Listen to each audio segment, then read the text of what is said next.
zaidi. Kweli damu ya Yesu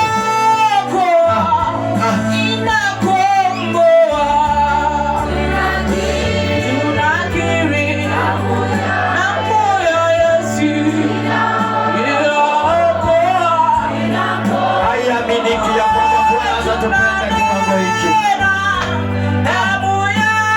Sisi ni akina nani jamani? Inua mikono yako juu na sauti yako pia.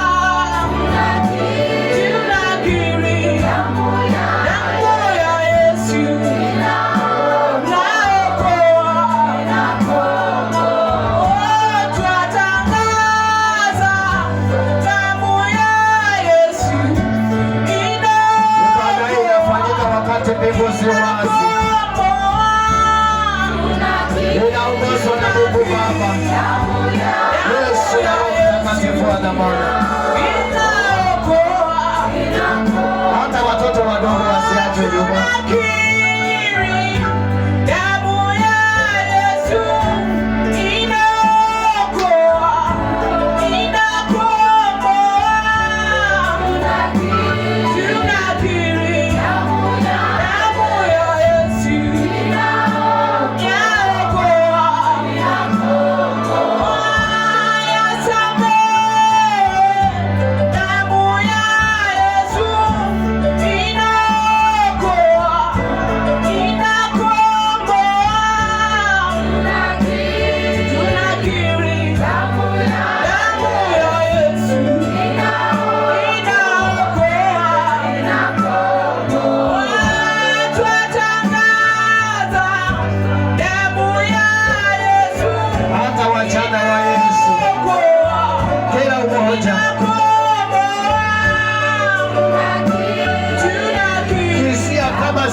Ulitolewa kwa ajili ya ondoleo la dhambi zetu, ili tukapate kibali mbele za Bwana.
sio Yesu, leo tungelikuwaje? Kama sio yeye kufa msalabani, leo tungelikuwaje? Hata wengine tungekuwa tumekufa, tungekuwa tumesahaulika, lakini kwa neema zake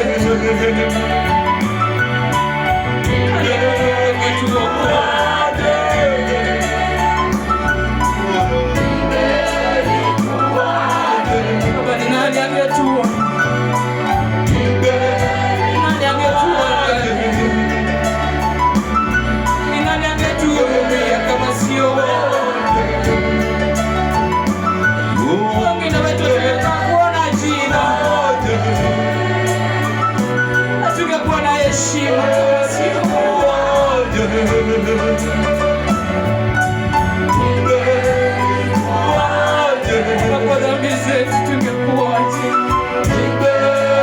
Usherati tushinda tungekuwaje? Kwa ulevi tushinda tungekuwaje? Uovu wetu tungekuwaje siku ya leo? Hata kama tungekuwa hai tungekuwaje baba yetu?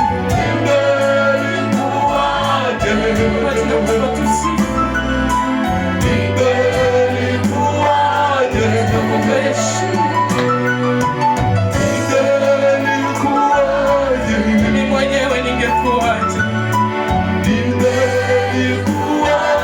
Ningekuwaje baba yangu? Nafsi yangu ingekuwa wapi?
Ningekuwa wapi kama sio Bwana?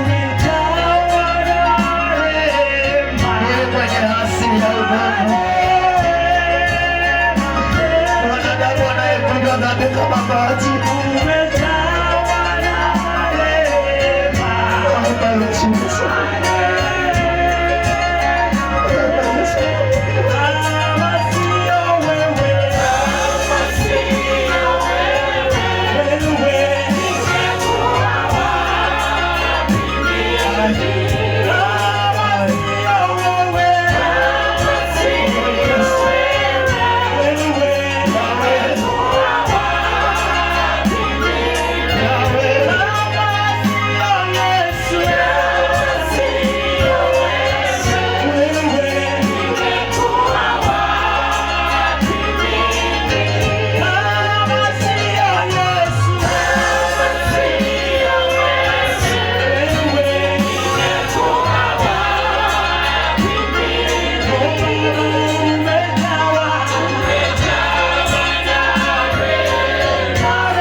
makofi.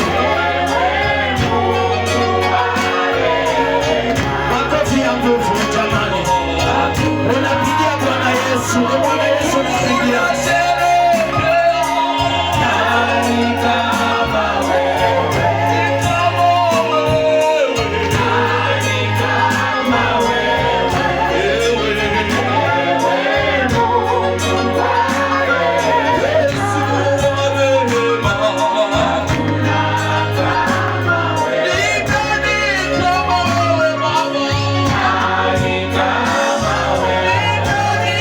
Come on.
dreadful visitation of the Lord. Father, today as we stand in your holy courts, Father, we are disqualified totally. We are unworthy. Below the skin, in the cross of Calvary. Before you see our filthy hearts, look how Christ paid the price, that you may obtain your mercies upon us. Father, today we acknowledge that we are the most worst sinners on the earth. Father, forgive us. Forgive us, Lord, and of your mercy.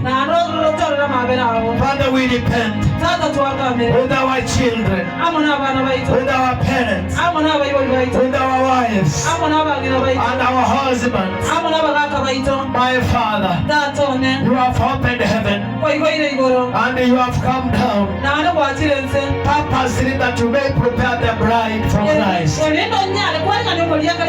That is the reason why we are here. My Lord and my Father, I ask you the permission, even my Father and my Lord, as we go through this visitation, Holy Spirit of the Lord, remove what belongs to men. Because Father, we are here because we were so tired to hear from men. Holy Spirit of the Lord, with your full authority and preeminence, take authority and give us the lead. That all the glory and the honor may reflect back to you, our Savior Jesus, the man of sorrow, the soon coming King, the bread of life, the living water, the cornerstone of Zion. You are the Lamb of God, the bright morning star. You are the Alpha and the Omega. You are the dawn to the rapture. My Father, you are the Messiah and the Savior. You are the Redeemer and the Sanctifier. You are the darling of the heart of God. And you are the firstborn of all the creation.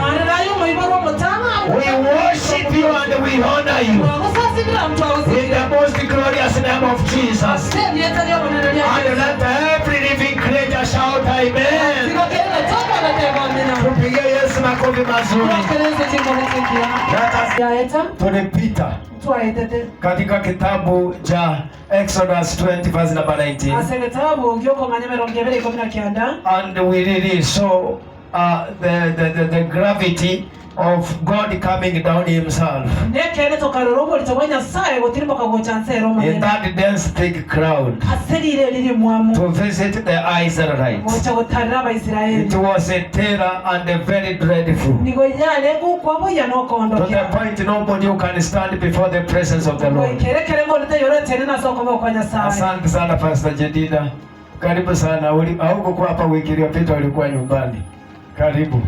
Salamia wa. The purpose why the Lord came down, Moses explained to the Israelites, and they told them the reason why the Lord has come down, he has come to test you, that you may fear him and to refrain you from not sinning. The purpose of these visitations of the Lord is to refrain the rest of humanity, that they may never sin before the Lord and fear the God of Israel. That is the purpose. It is not something good to enjoy. For those ones who encountered the presence of the Lord in the Bible, they were shocked. They feared. To encounter the presence of the Lord is not something enjoyable. It calls for a responsibility. Hallelujah. A responsibility. Nakuita kwa majukumu. You have a role and a duty to pray. Hallelujah. Tuliona kwamba Bwana anatenda mambo makuu. Tukafikia kwingine hapo. Bali watu wakati walikutana pamoja na Bwana aswa Yesu Kristo, kama yule mama aliyekuwa mkahaba alimpatia maisha yake yote. Can you imagine that woman? Hallelujah. Mwenye alikuwa kahaba alipomimina yale mafuta hivi, unajua tendo lile lilikuwa la ajabu. Hata kwa maisha yake yote, unajua alikataa, akasema ukweli sitaolewa. Sasa huyu ndio mume wangu ambaye ni Yesu Kristo, kwa sababu alikuwa amefunja maagano na itikadi na tamaduni za Wayahudi kwa kufunja yale mafuta ya alabasta ambao yangefaa amiminie mume wake siku ya harusi. Sasa wakati alikutana na uwepo wa Bwana, alichagua Yesu na yeye akaamua kubaki hivyo. By the way, let me tell you, whoever who has encountered the visitation of the Lord, he must make a very serious decision in this life. There is nothing of value there to stay. There is nothing that it is there to stay. Kila kitu tu ni cha muda mfupi. Kila kitu kinapita. Neno la Bwana ndilo litakalo dumu milele. Kama kuna mahali utaweza ekeza kwayo, ni kwa ajili ya umtembeleo wa Bwana. Hallelujah. Na sasa hivi vile tunavyoona mambo yanaendelea kote kote, maisha yetu, hali ya mazingira, vile watu wanajiendelesha, mataifa na wafalme. Hata kama wewe ni mtoto mdogo, hauna ufahamu wowote, utajua ya kwamba Yesu yuaje. Na Bwana anapotutembelea, He is preparing us for that grand visitation, the day of the rapture. As I'm going to read from the word of God, and there is a need for us to prepare well. Moses was the most greatest prophet ever in the Bible. But when he encountered this visitation, hata alishindwa kusimama, alianguka chini, tena akaenda kusimama, tena akaanguka, na tena akaanguka mara kadhaa. Kama Musa hawezi simama kwa uwepo wa Mungu, the most filthy people, and this is the most filthy generation ever, that has surpassed even Sodom and Gomorrah. Hallelujah. I want to read from the book of Amos 4, verse number 12, so that I may pass it through some scriptures to assert the gravity of this powerful visitation of the Lord, the God of Moses, the Ancient of Days. Yes, thank you. That is it. The Bible says, therefore, this is what I will do to you, Israel. And because I will do hallelujah. And because I will do this to you, Israel, prepare to meet your God. Amos, he is a prophet who prophesied post-exile.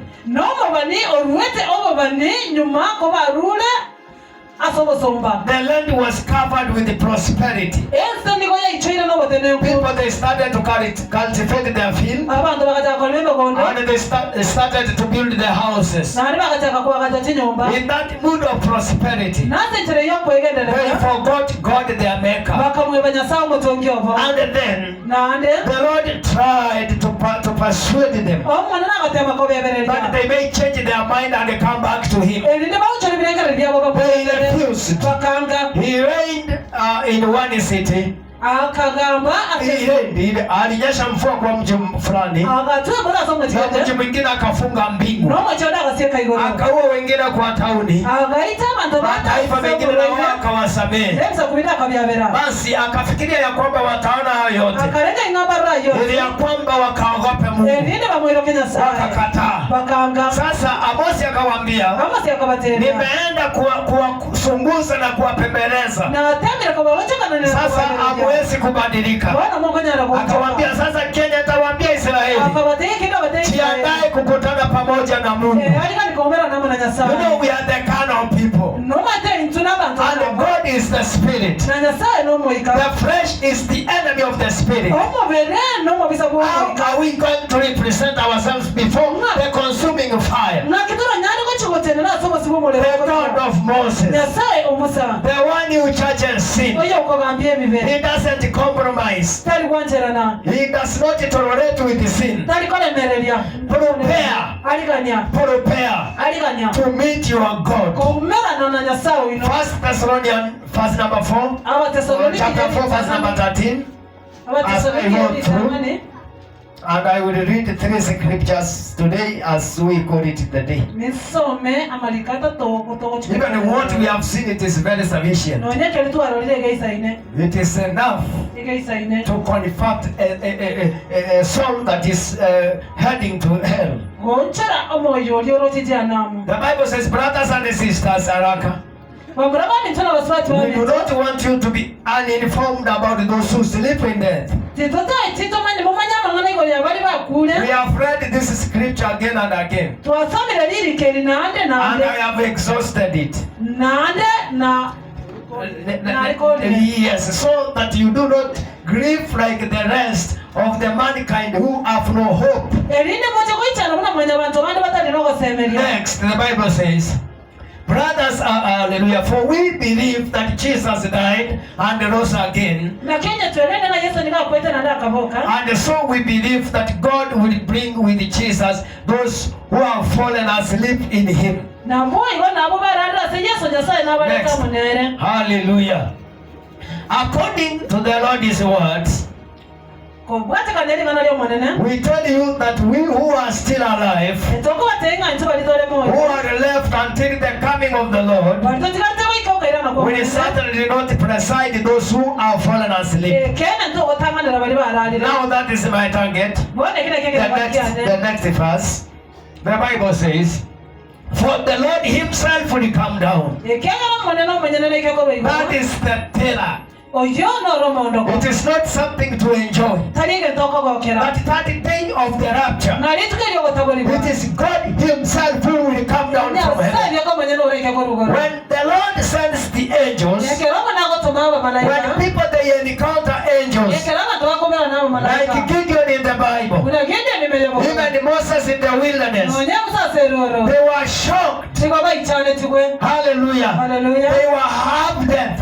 A terror that you cannot stand. But this time around, the Bible says, God himself will come down. You can see how the Lord is asserting the gravity on how we are supposed to prepare to meet God himself. Even the angels in heaven, the Bible says in the book of Job, even the angels, they are not worthy to stand before the Lord. Even the cherubims and the seraphim that serves in the throne room of God. When we read through Revelation, when they pass through in the front of the throne room, they cover their eyes with wings. They are not able to gaze. Hallelujah. The holiness of God. Who are we mortal men? And how ought we to prepare to meet the Lord God Almighty? Ni Mungu mwenyewe atashuka hiyo siku. Mungu kushuka sio mchezo. Yeye mwenyewe ndiye atakayekuja. Hallelujah. Na wakati Bwana anakuja, kila wakati anakuja ili akatofautishe ngano pamoja. Hallelujah. The tails. Inaitwaje kwa Kiswahili? Atakuja ili akaweze kutenganisha ngano pamoja na magugu. Haleluya. Na ukiangalia magugu yakiwa shambani yanaonekana kufanya bora zaidi hata kuliko ile ngano yenye inazaa. Hata sasa hivi kuna Wakristo ambao wako kwa kanisa, unaona ya kwamba huyu Yesu akikuja ataenda mbinguni.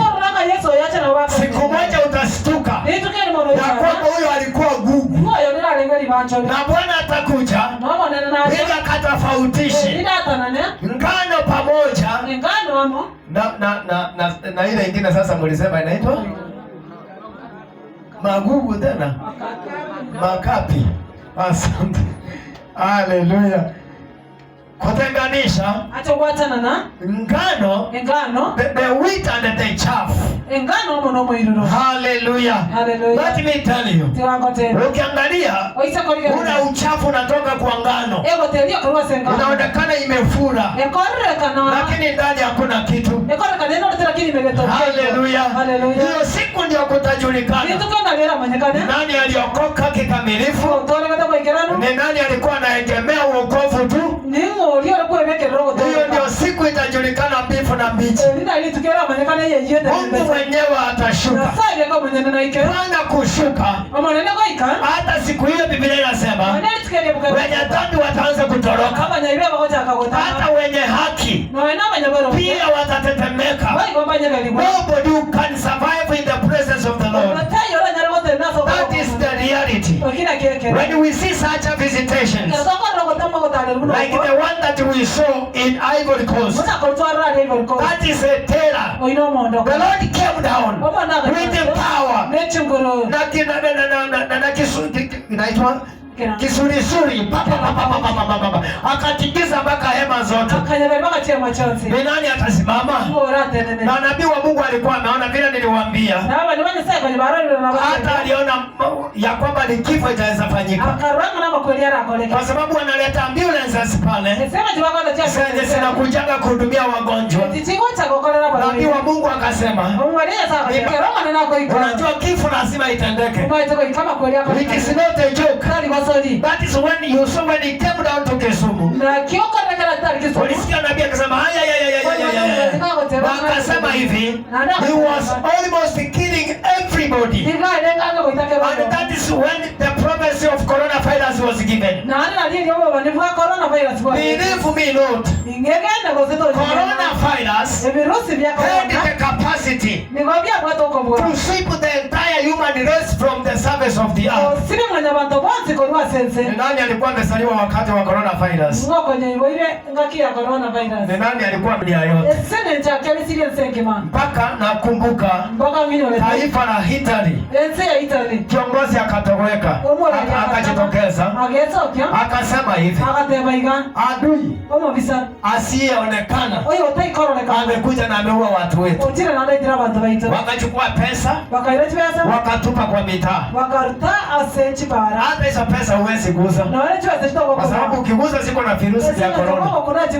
Watu wakaanza kutoroka, pesa zikakuwa kitu bure, miji kawa makame, hakuna mtu alikuwa anatembea mahali pale.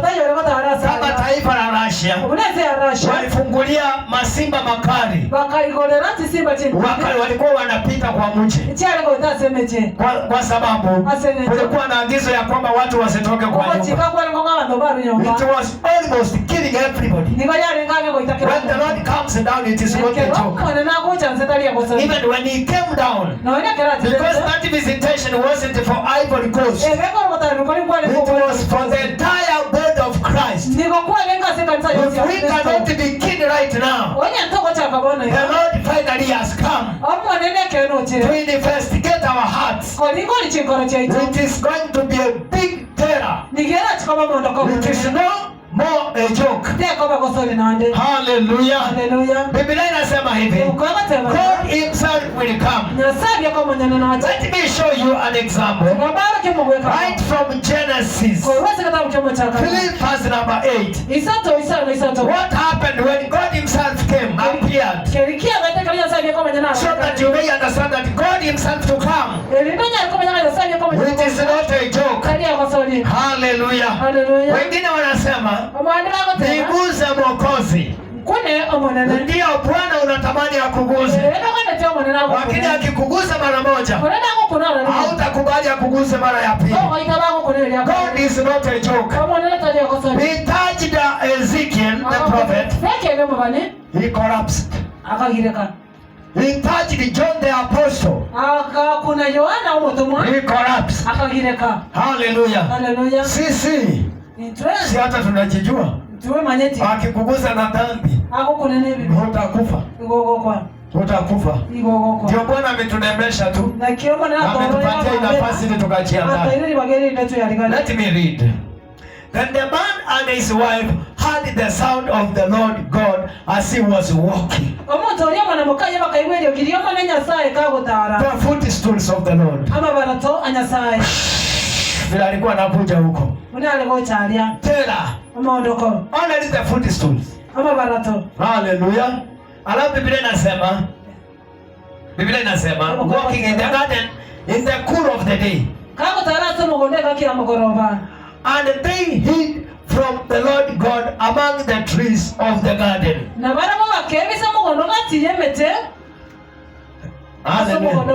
Next, Biblia inasema 9. Twenda haraka tunamaliza. But the Lord God called to the man, where are you?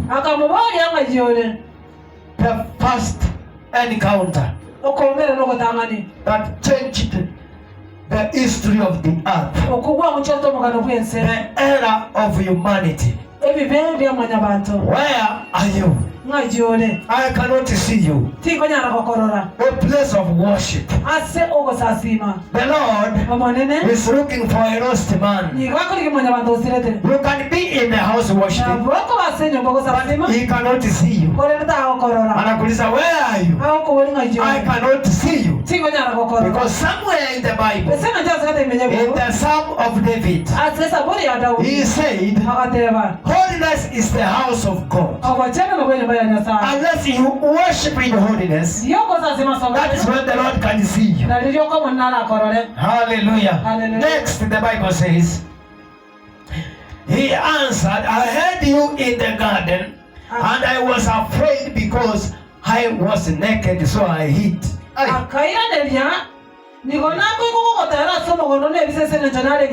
Wacha nielezee kidogo hii. Uko na uzito. Mungu ameanza kuumba dunia. Na chochote aliumba alisema ni kizuri. Aliumba wanyama, akaumba mito, akaumba samaki ndani, akaumba matunda na kila kitu. Na akasema kila kitu aliumba ni kizuri. Mwangaza. Alafu akaumba ile nyota pamoja na baramwezi. Jua. Akasema kila kitu ni kizuri. Akapatia Adamu mamlaka. Akamwambia, mimi nimeumba, wewe peana majina. Na majina Adamu alipeana viumbe, ni majina ambayo yanafaa. Hata ukitaka kugeuza na kubadilisha haitafaa. Sasa hivi ng'ombe inaitwa ng'ombe vile Adamu aliita. Na hiyo jina inafaa ng'ombe. Ukiita ng'ombe paka it cannot fit. Nguo akaita nguo. Hii akaita microphone. Akaita kila kitu. Na Bwana akampenda. Hallelujah. They were very close with the Lord.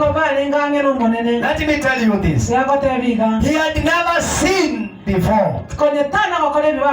He had never seen. A hungry God. Hajawahi ona bila Bwana na kasirika. Anakuja hapa anapata kila kitu iko sawa. Wanafanya ushirika, hana umbariki, anaenda. Bakorogosanga omuseseni. Kifo haikuwa imeingia. Makweli kwenye taraso. Dhambi haikuwa imeingia. Ile kwenye taraso. Hajawahi ona vile Bwana anakasirika. Kwenye tana korobno mnako gecho. Wacha nikwambie. Ninakuanga hivi. Kwa mfano wacha nitumie pastor na kusimama. Wakati ulikuwa wanakula, wanafurahia, wanatembea pamoja, wanaenda shambani pamoja. Hata yeye anataka aonekana ameoa. Ghafla binifu. Alafu mzee anatoa macho. Mama anaanza wai. Kanya na muli. Ulipanga hivi. Ndio mtu anaenda. Kolende ekere bibia soite. When he was coming, they sinned. Angalia hapa. They started to run away. Away from the Lord. From the hungry God. When they had already committed one sin. The sin that is called disobedience. And they ran away. They ran away. But now he's coming to face people who have sinned sexually, murder, and every kind of sin. Dhambi moja tu ya kutotii ilifanya katoroka kajificha. Dhambi moja tu. Salamia mwenzako umuulize, wewe umefanya dhambi ngapi? Ni ya kutotii. Kutotii ni kitu rahisi sana. Kutotii, it is obvious. He never murdered. He never committed abortion. No.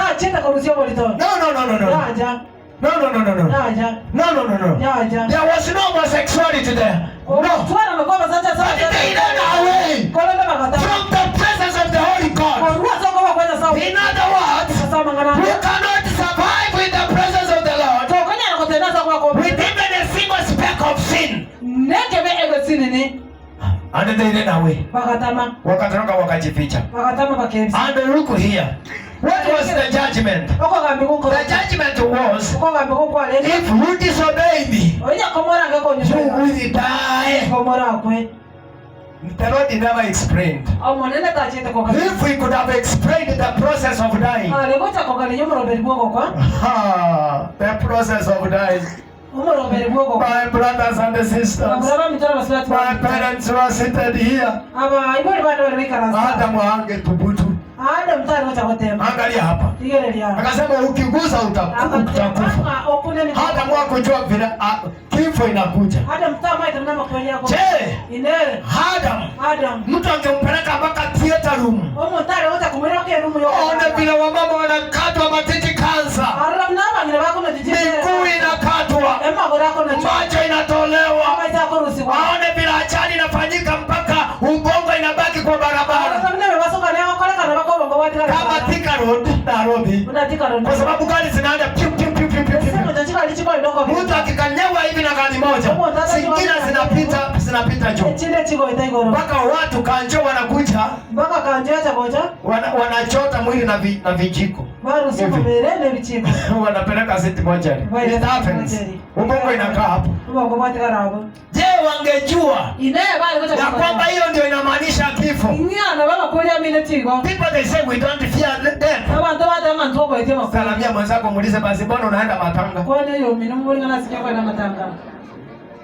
Mtu anasema siogopi kifo. Na mtu akiwa mgonjwa anaanza kuuza hata shamba apeleke mtu hospitali. Hata kuku ama mbuzi. Ni nani aogopi kifo ile mkono? Kifo. Sasa hivi ukienda hospitali uambiwe uko na kansa. Kwanza umeanza kukufa kabla matibabu haijaanza. Angeona vile watu wanakatwa huko nyumbani. Mtu aliiba mbuzi wakamkata wawili, mwingine wakachoma. Let me tell you this, you don't take away life. You don't have authority to kill. Hallelujah. Hata mtu kama amekuibia pesa namna gani ama chochote. Don't kill people. Our children they have killed. They have shed blood. That is why we must repent. Utasaje chukua maisha wakati watu wanachanga hata mamilioni ya pesa kwenda kusaidia uhai. Na unapata Wakristo wanasema huyu ametusumbua, wacha achomwe. Wewe unachoma mwizi, wewe ambao unachoma mwizi, wewe ndio mbaya kuliko yule mwizi. Yesu anasema afurahi kifo cha mwenye dhambi. Wewe ni nani? Hallelujah. That had a process. But look here. Next inasema, angalia vile Bwana anamuuliza. Mimi napenda Bwana. He's always just. And he said, who told you that you are naked? When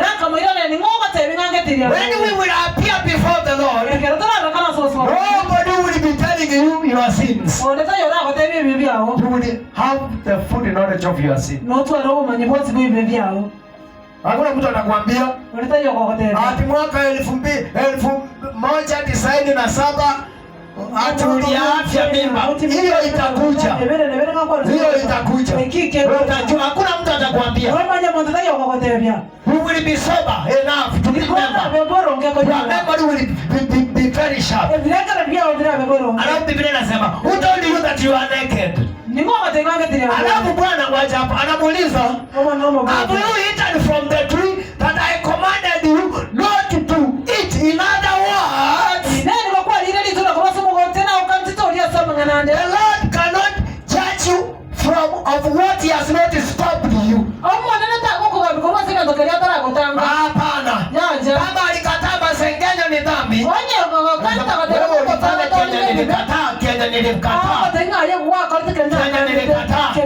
Okay, you want to face that judgment, the Lord will do it. Nobody can stand. He ran away. Kama sasa tuanzie Kenya walitoroka disobedience. Ni nani hapa ambao sio mtiifu? Disobedience pekee. Alafu tuweke madharau, tuongeze usherati, tuongeze wizi na udanganyi, tuongeze yote. How are you going to stand before the Lord? As I finish. In the book of Isaiah 64 from verse number 1. 64 from verse number 1. God Himself coming down.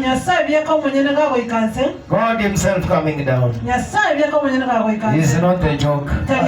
As we wind up our services today, this is Isaiah. Let me speak just a little bit of the prophet Isaiah. Isaiah, he prophesied pre-exile. Yes, he was warning the Israelites.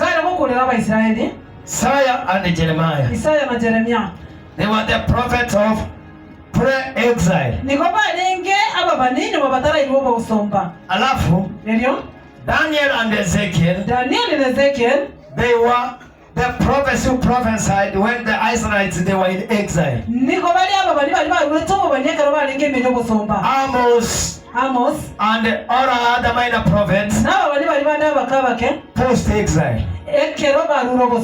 In other words, they were the prophets of love. They brought the warnings in the Israel. But the way the Lord treated them was just measuring the gravity of the judgment of God. Ukisoma vile manabii walipitia, ukisoma Isaiah 40, kuna siku nabii wa Mungu aliambiwa na Mungu Isaiah atoe nguo zote na hata viatu, atembee sio siku moja, miaka mitatu Jerusalem.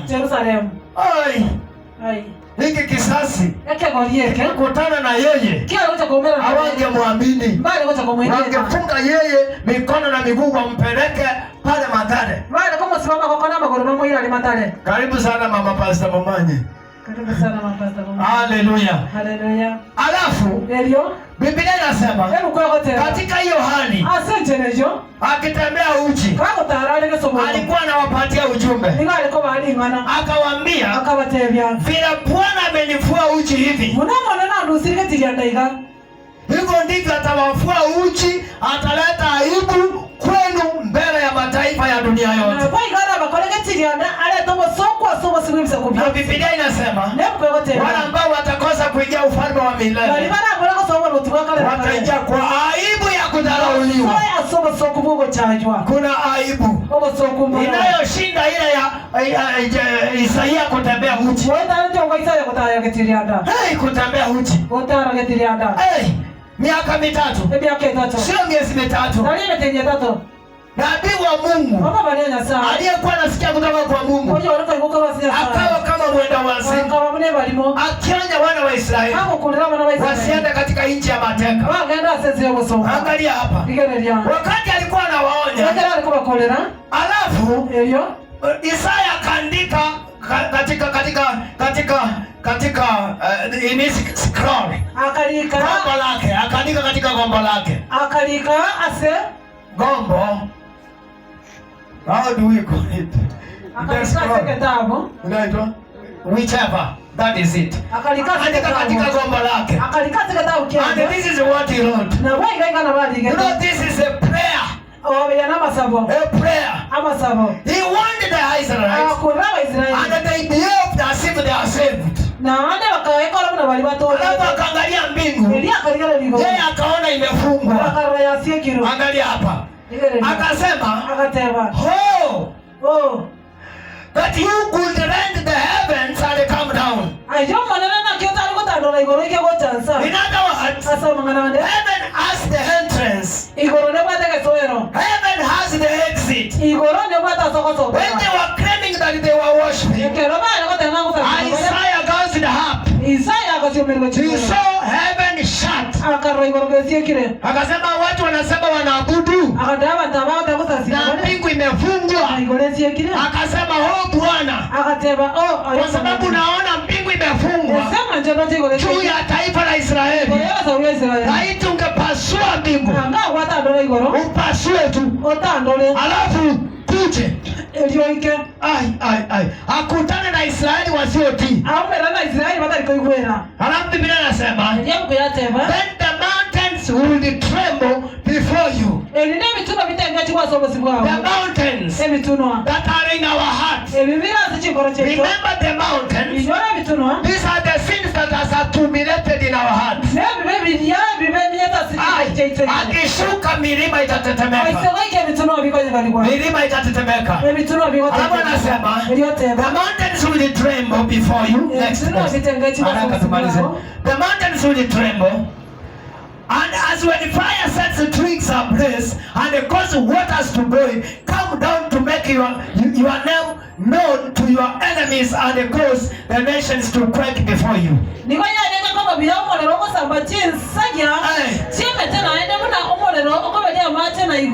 Yes. Anasema shuka na ukateketeze vichaka. Alafu ukafanya maji yakachemuke. Hivyo inamaanisha nini? Alivyoona taifa la Israeli lilikuwa katika hali ya ufugufugu, sio baridi, sio moto. Akasema ukishuka haya maji ambayo yako katika hali ya sio baridi, sio moto, yatachemuka.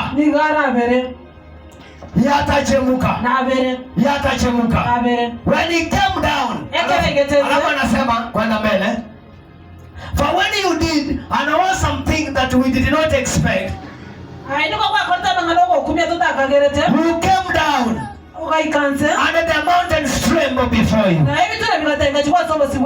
During the rapture of the church, God himself will come down. Can you imagine the amount of the earthquake that will eat the earth? How people they will run away. There is a need for us when we see such a visitation. We prepare to meet the Lord. The mountains cannot stand. Fire, blazing fire. God sets the twigs ablaze and make the water to boil. God is very terrible. He came down and the things happened. My last scripture, it is from the book of Numbers 16:41. When he came down in one occasion. Hallelujah. In one occasion, the Lord he came down. The Bible says the next day the whole Israelite community grumbled against Moses and Aaron.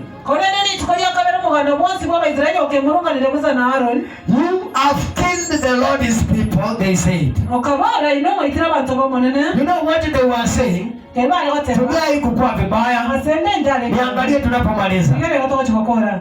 Dathan, Abiram and Abihu.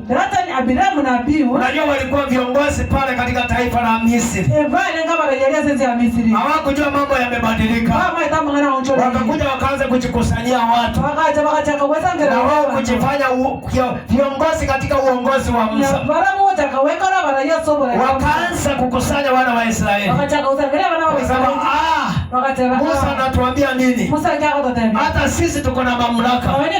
Hata tutaweza rudi Misri. That is what they were saying. They started to grumble before Moses and Aaron, the mega prophet of the Lord. Angalia hapa. Bwana akaongea na Musa. Ili Musa akawahukumu. Musa akawaita wote. Akawaambia, wekea chenu cha uvumba. Alafu mweka moto mahali pale. Alafu tuone kama Bwana atakubali sote zetu. Wakati Bwana alishuka na kuwahukumu, aliambia Musa, ambia wana wa Israeli watoke. Abiram, Dathan na Abihu wakabaki wao peke yao pale na mifugo yao na watoto wao na wake zao wakipiga Musa. Biblia inasema Bwana akashuka akapasua dunia ikawameza.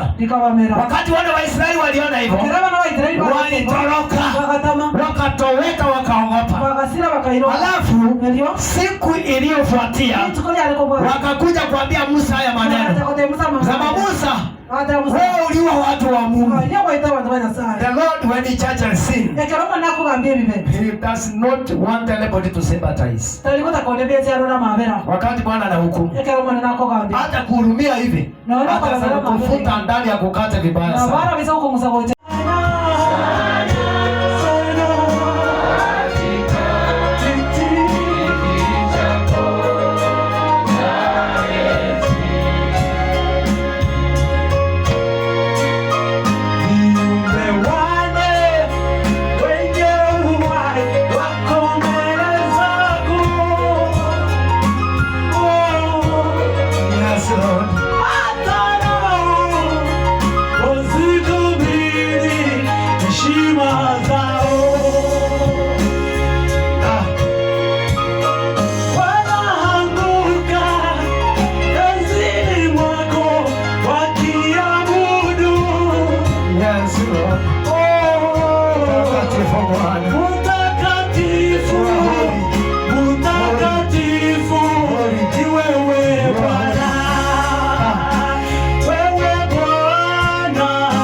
kampe heshima akiwa enzini pake. Na sisi hapa tunaungama mbele zako Bwana, shouting, tukiungana from the bottoms of our hearts.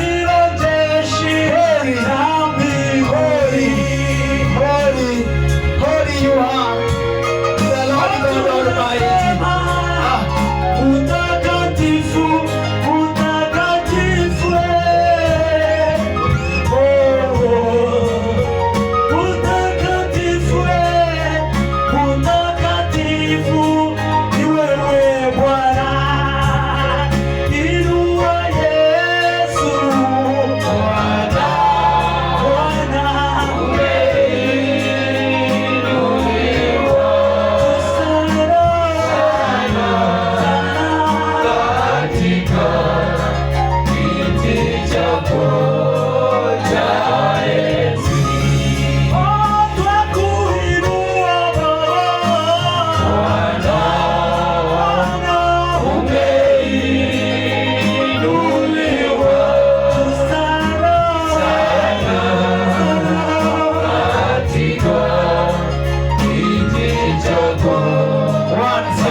Let me tell you, precious people, the